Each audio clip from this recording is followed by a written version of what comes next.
আমরা এখন শ্যামকুণ্ডে মানে এখন দুপুরে স্নান করছে সবাই, তো ওরা তো রাধাকুণ্ডে স্নান করছে সবাই, আর আমি শ্যামকুণ্ডে একটু বসে বসে দেখছি কি নিস্তব্ধ শ্যামকুণ্ড। মানে রাধাকুণ্ডেই সবাই স্নান করা নিয়ে ব্যস্ত। রাধারানীকে খুশি করলেই শ্যামকে পাওয়া যায়, এই কারণে সবাই রাধারানীকে খুশি মানে রাধারানীকে খুশি করলে শ্যাম খুশি হবে, এই জন্য সবাই রাধারানী ওখানেই স্নান করে এবং রাধারানী কে নিয়ে সবাই ব্যস্ত থাকলে কৃষ্ণ খুশি হবে, এটাই আর কি। তো এই হচ্ছে এটা হচ্ছে শ্যামকুণ্ড, আর এই যে পাশেরটা রাধাকুণ্ড। তো চলুন, আমি কালকেও সন্ধ্যার দিকে একবার এসেছিলাম। তো এই হচ্ছে মাঝখানে একটা মন্দির আছে, এখানে পুরোহিতরা পুজো করে দেন, চানেরা স্নান করার পর পুজো। আর এই হচ্ছে শ্যামকুণ্ড, আর এই হচ্ছে রাধাকুণ্ড, দুটো পাশাপাশি। এই মাঝখানে এতটা মানে সন্ধ্যার দিকটাই কালকে তুলেছিলাম, এসেছিলাম, কি অপূর্ব। আর এখন সিজনে এলে তো এইগুলোতে কোনো ব্যাপারই না, এতটা ভিড়, মানে এভাবে স্নান করতে পারবে না।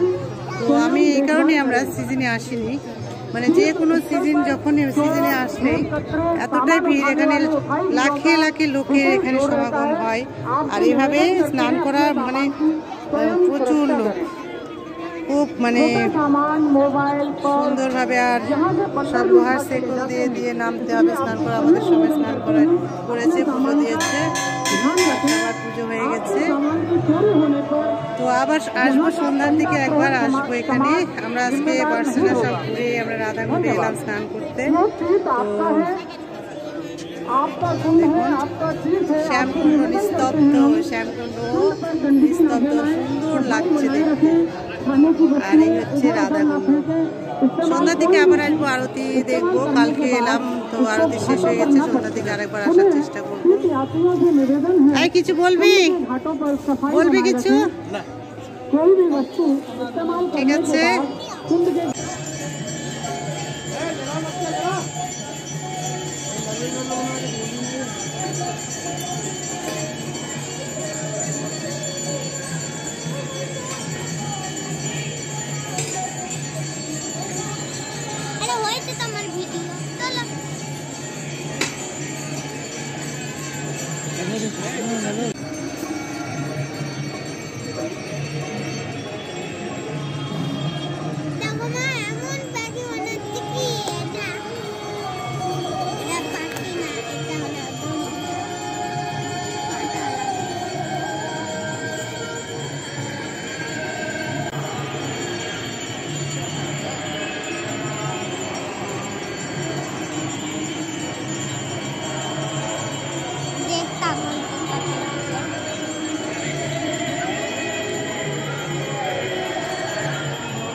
সূর্য পুজো করার সময় তখন এটা হচ্ছে নাম হচ্ছে কুসুম সরোবর। এখান থেকে ফুল উঠিয়ে মালা গেঁথে এখান থেকে রাধাকুণ্ডে মিলন হতো। রাধাকুণ্ডে মিলন করে তারপরে যে সূর্যকুণ্ডে যেয়ে মিলন করে তারপরে ফিরে যেত রাধারানী। এটা হচ্ছে দুপুরবেলা লীলা, দুপুরের লীলা। সূর্য পূজা চলে, রাধারানী কৃষ্ণের সাথে দেখা করতে হয়, এই হচ্ছে মেন উদ্দেশ্য। পূজা যখন হতো তখন রাধারানীর সঙ্গে কৃষ্ণ হচ্ছে, আর কৃষ্ণ সূর্য পুজো করা হতো। কৃষ্ণ বাবা দাঁড়াও সূর্য পুজো সুন্দর একটা মানে জটিলতা জানতে পারতো না, মনে করতো অন্য কোনো ব্রাহ্মণ এসছে, কৃষ্ণই আবার ব্রাহ্মণ সেজে যে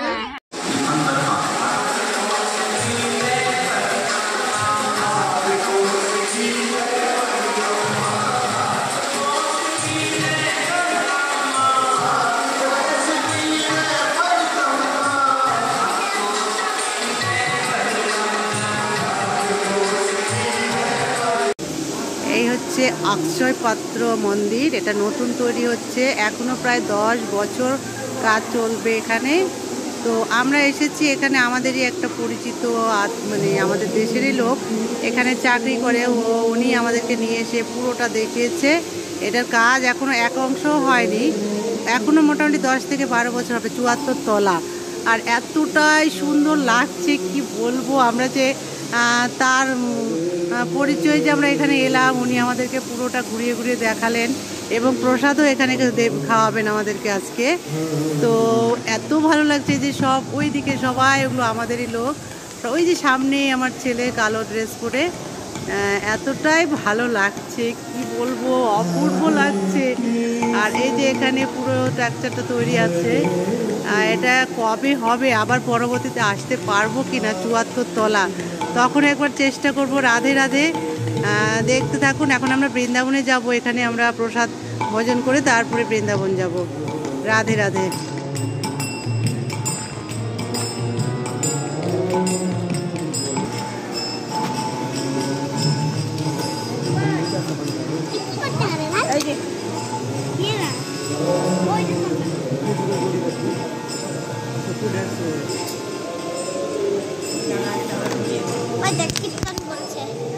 একটু শর্ট তোরা একটু ওইদিকে যা, ওইদিকে যা, ফাঁকা আছে, ওইদিকে যা, তোরাও যা, তোরা যা।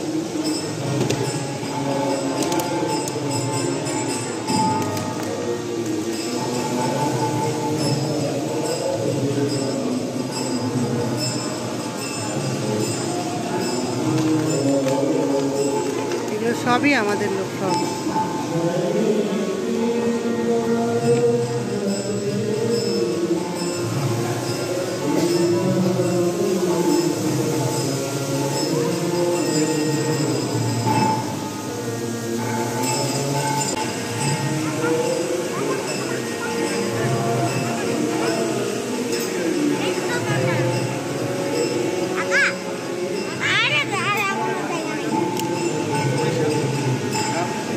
এই হচ্ছে আমাদের সেই পরিচিত গোসাই। উনি আমাদের দেশেই বাড়ি ছিল এক সময়, আর ওনার মানে থ্রুতেই আমরা পুরো নবদ্বীপ দর্শন করছি। উনি যেভাবে যেভাবে আমাদেরকে বলে দিচ্ছে। এই হচ্ছে আমাদের গোসাই, এটা উনি এখানে চাকরি করেন। আর ওনার পরিচিততেই আমরা এখানে আসতে পারলাম আজকে, কেননা এখানে এখনও তৈরি হয়নি।